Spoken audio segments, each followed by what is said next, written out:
اقوى موقف صار بيكم بالكليه؟ هالسنة هالسنه قبلها؟ والله انصدمنا بالكلية. وانت؟ والله في المرة كنت قاعد على المصطبة واكو واحد وراي، فاجى ولد من هناك مر كان يسالني وقال السلام عليكم. انا قلت له وعليكم السلام، اثار على وراي مو عليه. طبعا اكو مصطلحات بالجامعه شويه غريبه مثل السنتر نادي او هاي. فجانا دكتور كان عندنا محاضره ريست، الدكتور سالني فقال لي شنو عندكم؟ قلت له ريست، واحتمال الدكتور والريست ما جاي. هي ريست يعني شو اسمه فراغ شاغر. اي قال لي يجوز مريض. بعيد ميلاد مظفر زميلي، اخذ من الكريم وخلاه بوجهي.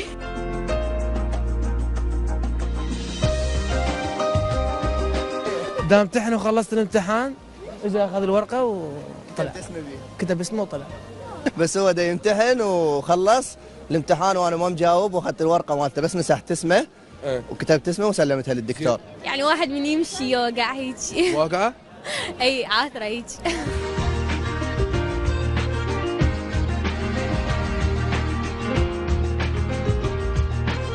مرة بالمرحلة الأولى قاعدين بالكافتريا احنا وملتمين، فنزلنا قلاصات كل واحد عصير.